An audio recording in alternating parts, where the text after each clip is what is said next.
to talk to you about what it is about stories that compels us so much, and how this is used in research, and how this can be used in a practical way, okay?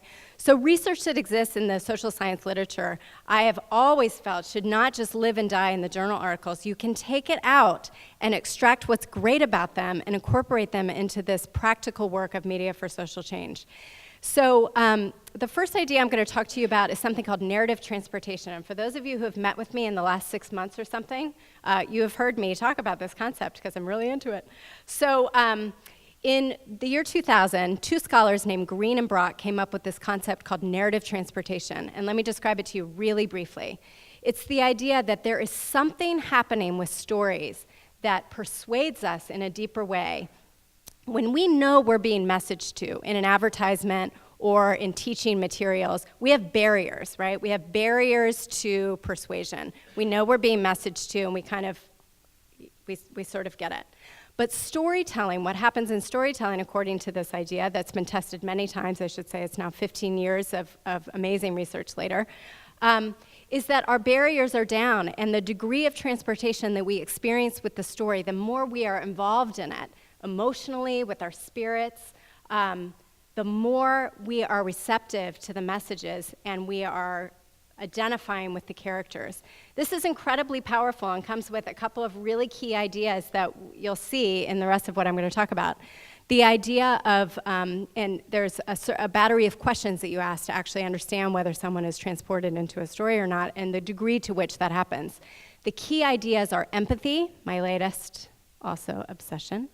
Empathy, so the idea that you can experience and put yourself into the perspective of someone whose story you're watching.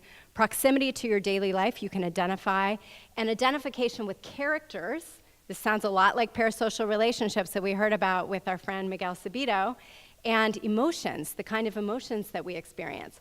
And so in this project, a group of researchers at USC said, can we communicate differently and emotionally about something as hard to talk about as cervical cancer screening? It's very off-putting.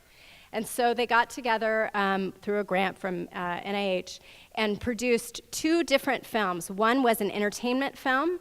One was more of an explanatory film, and they had a third condition where people just read about cervical cancer and what to do. And of course, you will guess exactly where this is going. What happened was the entertainment story was dramatically more effective in helping people's attitudes and actual actions to change around the behavior. And more importantly, perhaps, depending on your perspective, it erased racial disparities that began with this project, right? So a lot of racial disparities in women in healthcare in America, which I'm sure you know. And this erased the barriers in a way that the explanatory material did not. It felt intimidating.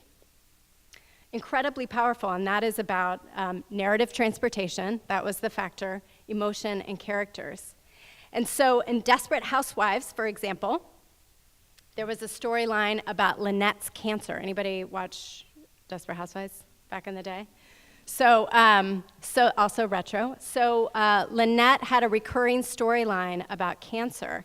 And so using this concept of narrative transportation and empathy and identification with characters, the researchers wanted to know, is there something special that happens when you are transported into the story? And in fact, of course, that was the case. Proximity to our daily life, empathy, our emotions.